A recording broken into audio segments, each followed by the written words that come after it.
عليكم، صباح الخير وجمعة سعيدة عليكم يا شباب.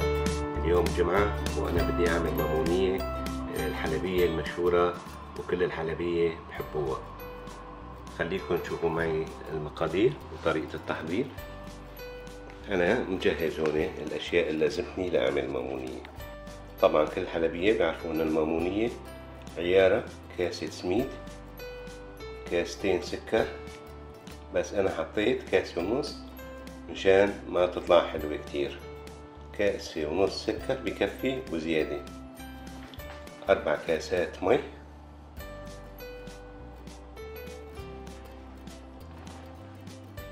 الفستق الحلبي المجروش مبروش مشان الزينة.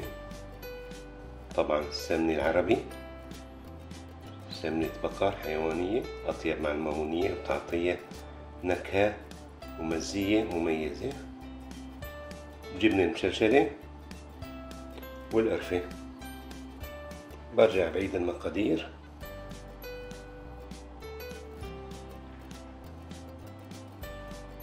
وطبعا ما ننسى القشطة الحلبية الأصلية المصنوعة من الحليب، المستخرجة من الحليب. أنا عملتها امبارح وجهزتها مشان نحطها فوق المامونية.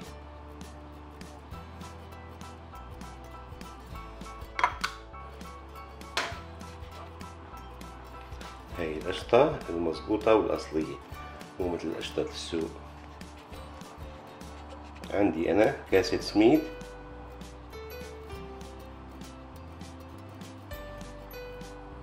كاسة ونص سكر، 4 كاسات مي سخنة مشان ما تستغرق معي وقت. سمن عربي، ما بنحتاج غير معلقتين كبار ومعلقة بعد ما تخلص المامونية. فستق مطحون مجروش للزينة، جبنة مشلشلة والقرفة. طريقة التحضير ما بتاخد معنا غير 10 دقايق شغل، وشغلتها بسيطة ونظيفة وأكلة لذيذة كتير، خصوصا يوم الجمعة. تابعوني طريقة التحضير. أول شي بلزمني أحضره هو أحضر الشيرة اللي هي 4 كاسات مي وكاسة ونص سكر.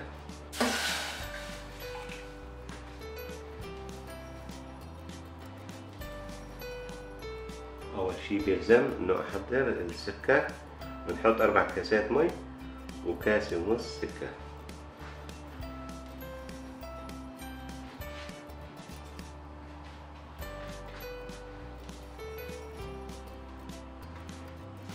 نحركهم ليدوبوا، وبهالأثناء نشتغل نحمص السميد ونجهزه لنعمل المامونية الطيبة. رح شيله وحطه على جنب وخليه يغلي على مهله.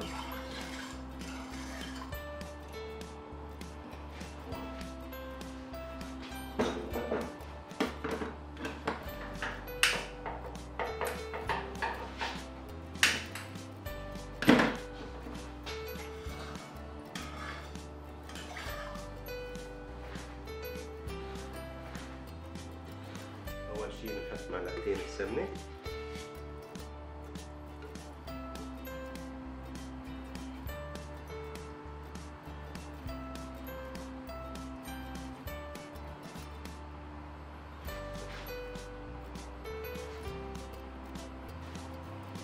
نستعمل معلقة خشب،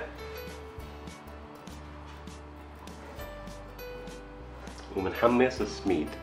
بس يتحمص السميد بنضيف فوقه القطر اللي عم نعمله بالطنجرة الثانية. شغلة بسيطة وسهلة وما معقدة وما بدها محاضرة.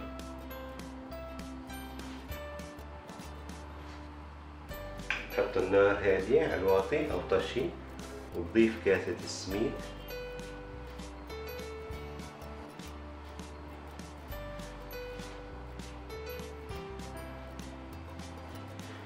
وبقلبه. أنا حطيت معلقتين سمن عربي. بنشوف إذا كانت كميتهم قليلة ضيف معلقة ثالثة أو حسب الحاجة. يعني المقادير ما بتكون ثابتة، حسب الحاجة.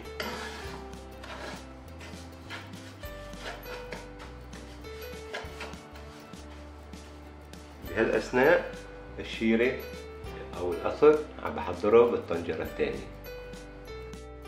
بدك تنتبهوا مشان ما يحترق السميد، نحن بدنا إياه محمص ومستوي.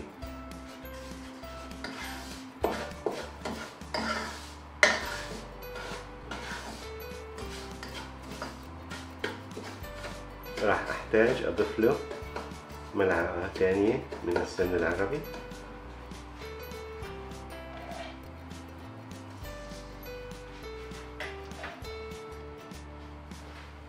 طبعا السمن العربي هو الوحيد اللي بيجيب طعمة المامونية مثل أي محل حلويات حلب بيعمل مامونية.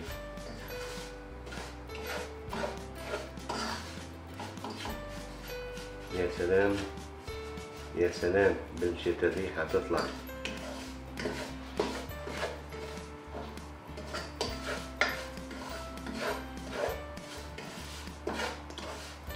مرحلة التحميص تاخد معنا 5 دقايق، دقيقتين زيادة مو مشكلة، بس احنا بدنا اياه يكون مأمر وذهبي.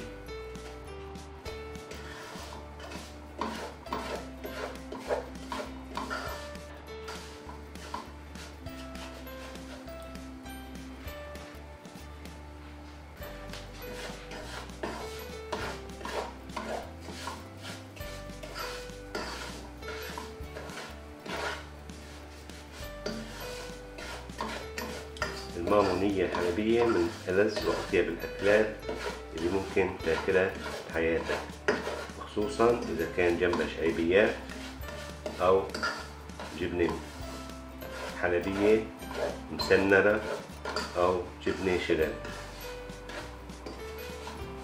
بس هاي الأكلة لازم تكون على سفرة الحلبية يوم الجمعة مع الشعيبيات والجبن، طيب مناهي كتير.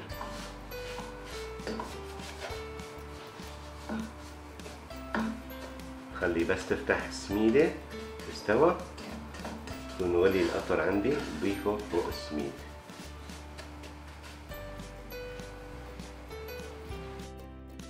لاحظوا معي كيف بلشت تسمر. مرحلة التحميص مثل ما قلت تستغرق بين 7 دقايق إلى 10 دقايق، لأني أنا بحمصها على نار هادية مشان ما يحترق السميد وتحترق المامونية وتطلع الطعمة مو مظبوطة.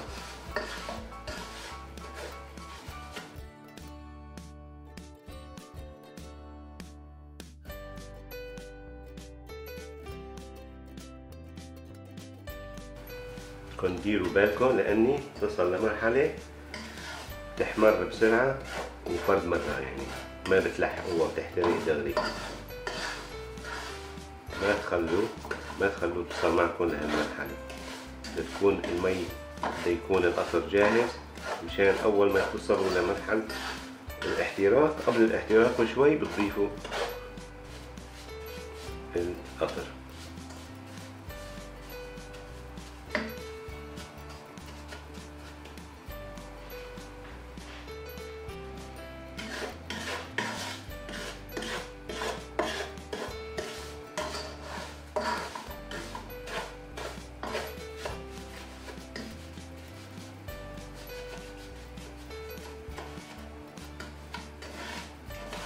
بلشت ريحة السميد والسمن العربي تطلع، ريحة كتير حلوة.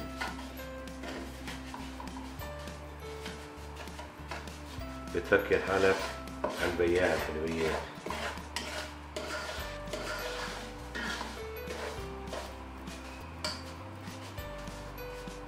بنعمل لكم مامونية منظومة على أصولها نظامية يعني.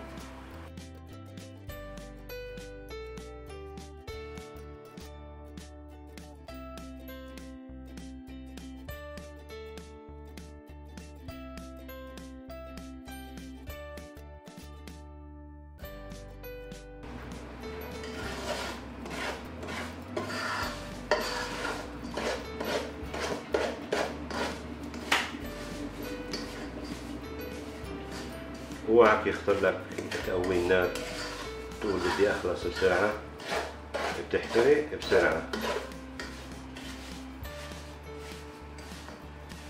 هلا انا تقريبا صار بلش لونه يصير ذهبي، وهذا بدنا انه خلص تقريبا جاهزين نقلب القطر فوق.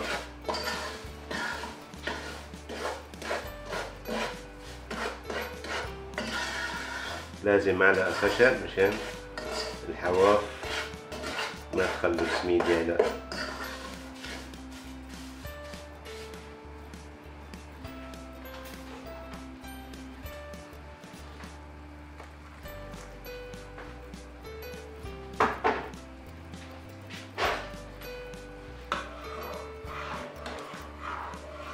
هلا القطر جاهز، بحركه على الطرف الثاني.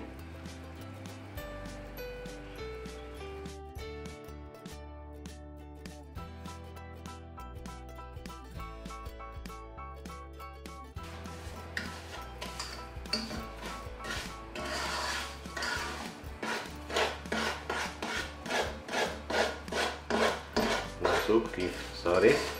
هلا بس تبلش تلزق من تحت معناتها خلص لازم نقلب القطر فوقها.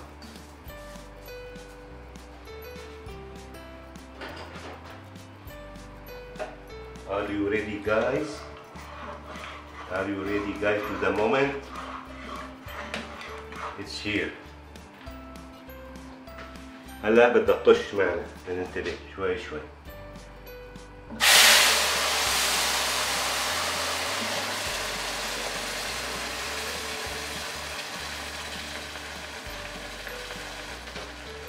هلا خلصنا من المرحلة الصعبة، مرحلة خطيرة جدا. هلا بقوي النار تحتها، المرحلة الصعبة عدت، بقوي شوي النار تحتها على خفيف، خليها تغلي 5 دقايق وبتكون جاهزة. صحتين وهنا على قلبي، من هلا بلشت ريالتي تشط عليها.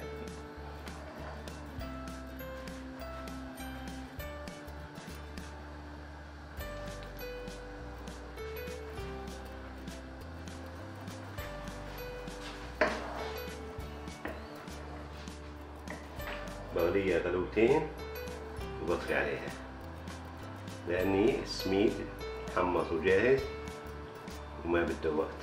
هلا هيك نحن جاهزين نطفي عليها ونسكر عليها ربع ساعة مشان السميدة تستوي وتنفش لحالها. أكثر من هيك تطلع مثل قالب الجاتو، تطلع سميكة. خلص طفيت عليها النار. هلا بس طفيت عليها النار بضيف لها معلقة سمن عربي وبسكر عليها وأغطي عليها.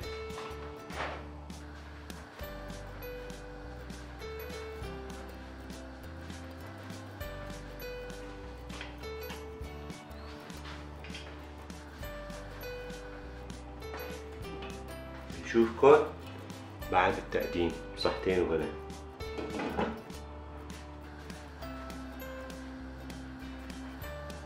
ربع ساعة خلصت، المامونية جاهزة، نسكبها وناكلها. شوفوا ما أحلاها.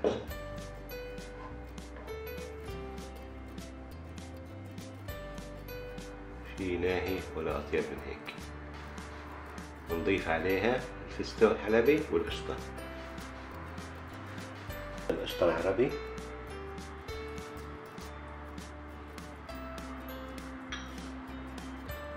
ورشة الفستق.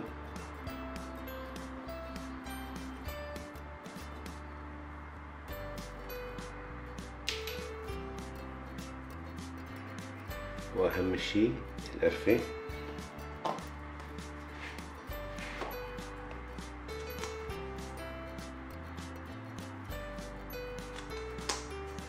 صحتين وهنا على قلبي وقلبكم.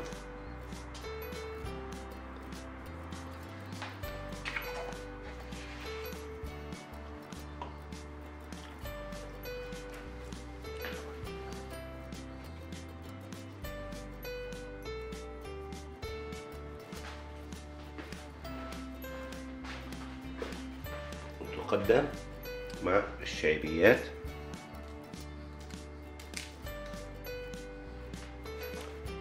وصحفيهم على قلبي وقلبكم. ولا تنسوا الاشتراك بالقناة والضغط على زر الجرس لمتابعة الجديد. وإلى اللقاء.